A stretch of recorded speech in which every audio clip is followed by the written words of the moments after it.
Belo bigode, hein, cara? Você viu? Porra. Isso aqui herdei do meu bisavô. Cara, então tu viu nas fotos e aí? Vou te contar a história. Estava em casa, né?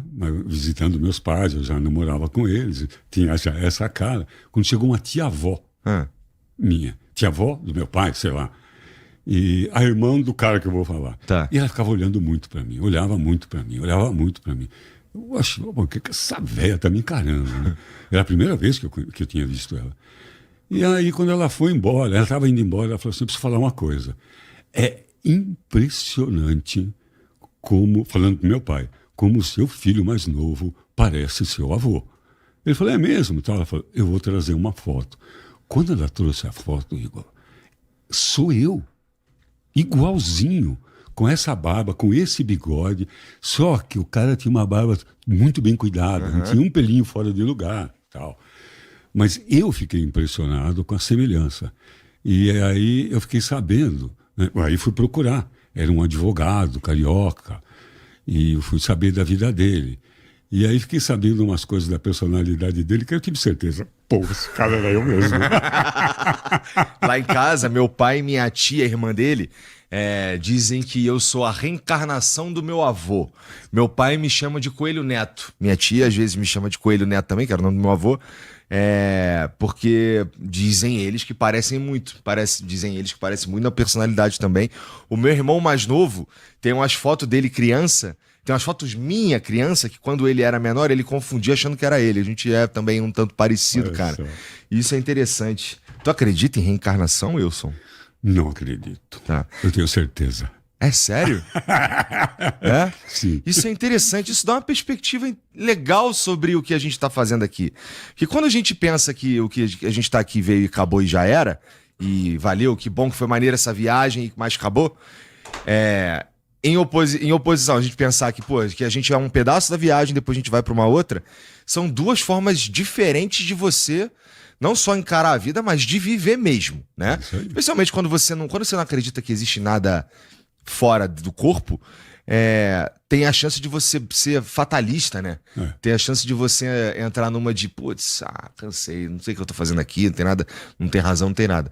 Agora, quando você sabe que existe um mundo, uma vida pós-vida, então isso te dá um jeito, sei lá, mais esperançoso. Eu tenho, pra mim, o medo que eu tenho é que as pessoas vivam essa vida como uma preparação pra próxima, que eu não sei o que vai ser, se é que vai ser, manja? Tipo, essa vida eu vou me punir, eu vou me segurar, eu não vou fazer nada e às vezes eu mesmo ou os outros consideram errado porque estão me preparando para uma próxima vida. Pra merecer alguma coisa melhor lá em cima. Alguma coisa nesse sentido. Para mim, parece um pouco... apesar da aposta correta ser apostar que existe Deus, também existe a possibilidade, cara, eu não acredito nela, tá? Mas existe a possibilidade de que não haja nada. Então, viver se preparando para algo que não virá, olha que desperdício. Que desperdício. Especialmente se não tiver nada, né? Parece um puta desperdício. Lembrei de uma história que eram dois irmãos.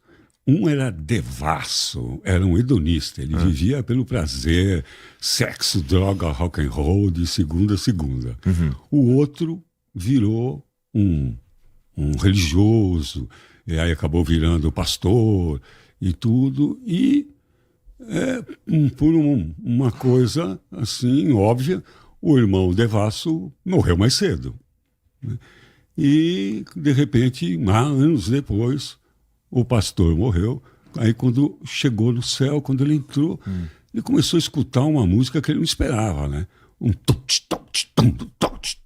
Aí ele foi entrando, quando ele já estava no céu, ele viu uma festa. E o irmão dele, num esbórnio, olhou para ele e dizia: não era pecado, não era pecado. Ô, irmão, que merda, hein? Bom, tomara que seja assim mesmo, né? Porra, que aí o céu vai ficar um pouco mais animado, mais populado e tudo mais. Mas, Wilson, eu te pergunto... a última informação que eu tinha é que tu tava lá no Amazonas, e aí eu te perguntei agora, antes de começar, tu falou, cara, eu moro dentro do meu sapato, tô no Ceará agora.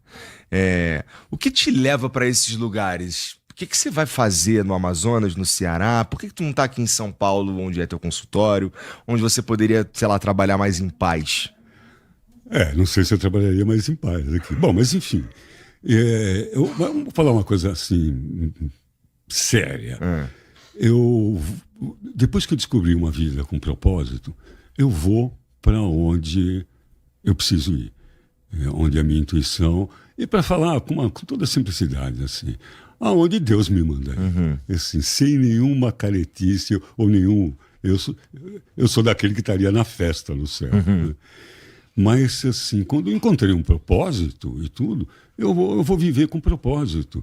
E aí, se eu tenho que conhecer alguma coisa na floresta, eu sou bem desapegado, assim.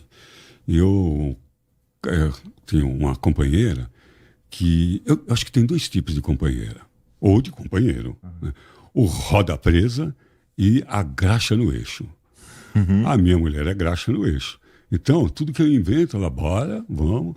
E a gente vai em missão, já moramos em cada lugar.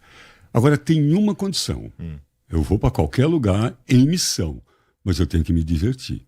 Porque se não for divertido, aí eu não vou. É importante que tenha lá uma festinha. Que tenha uma festinha, que me divirta. Que me divirta, que seja... Não é muito difícil de eu me divertir. Entendi.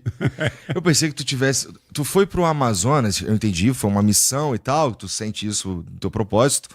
E aí 2 coisas. Primeiro, tu acha que todo mundo tem propósito? Tipo, as pessoas acham que um propósito é algo que você vai encontrar eventualmente na tua vida. Mas será a gente realmente tem um propósito todo mundo? E outra, tu foi lá pesquisar substâncias? Fui conhecer, porque há muitos anos eu conhecia a medicina da floresta, a ayahuasca, em centro urbano, e queria ir lá e viver um tempo e beber ayahuasca na floresta, sozinho, fazer minhas pesquisas. Porque eu sou meio ousado, assim. Eu não recomendo a ninguém fazer as coisas que eu faço, né? Mesmo. Mas eu precisava fazer aquilo e fiquei lá, vivendo com o povo ribeirinho e conhecendo o lado sutil da floresta. Essas pessoas que lá vivem, elas têm... Porque assim, a gente vive um momento hoje aqui nos centros urbanos, sei lá, na sociedade de uma forma geral, de muita atenção às doenças, as doenças mentais, é assim que a gente chama? Tipo, o cara que é TDAH, o cara que é ansioso, o cara... Tudo isso está sendo muito notado hoje em dia, né? Como você viveu lá com o pessoal, como que é? Você percebe alguma diferença entre a saúde mental das pessoas que lá vivem e a saúde mental das pessoas que estão nos centros urbanos? Porque são vidas completamente diferentes. Completamente diferentes. Claro que tem algumas diferenças, mas é muito pouco. Todas as loucuras que a gente acha em centro urbano vai achar na floresta, no povo ribeirinho também. Bom, é impressionante, assim. Eles têm a floresta toda na beira do rio para habitar. Aí eles habitam tudo junto, um do lado do outro, e tem os mesmos conflitos de quando juntam uma porção de gente. As tretas, intrigas, fofocas, egos, ciúmes, desonestidade, sacanagem, igualzinho.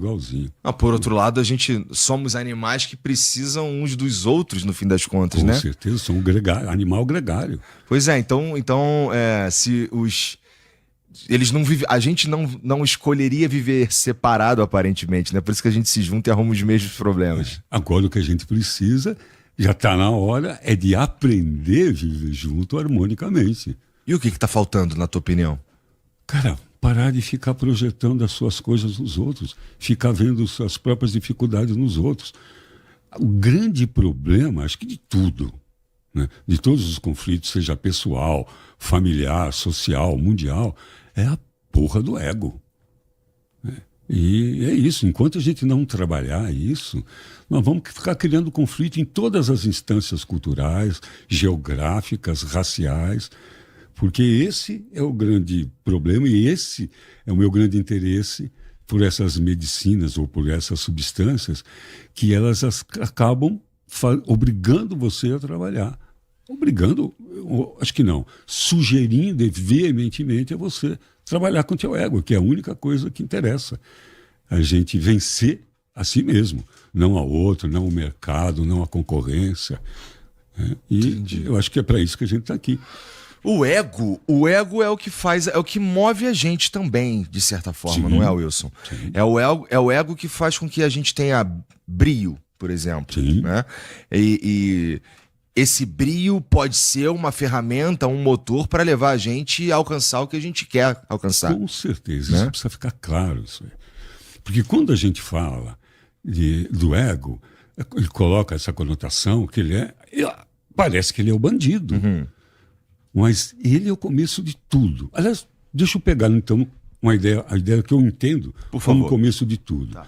Vamos imaginar que o poder criador do universo como um todo, um dia, ou como a gente costuma chamar, Deus, estava lá no marasmo dele, ele e a plenitude dele, sei lá eu porque ficou de saco cheio, falou, porra, vamos inventar a criatura. Sim, vou me divertir aqui, vou criar um game, sei lá eu, qual foi a dele lá. Aí quando eu morrer, eu quero ter umas conversas com ele, vou fazer umas cobranças e sugestões para ele. Boa. Para a humanidade 2.0, né? Uma pergunta que eu quero fazer, assim, que essa aqui, não vejo a hora. Senhor, por que a gente caga? Essa deselegância. Para as plantas tu deu a fotossíntese. Deselegância. É deselegante. As plantas nem saem do lugar.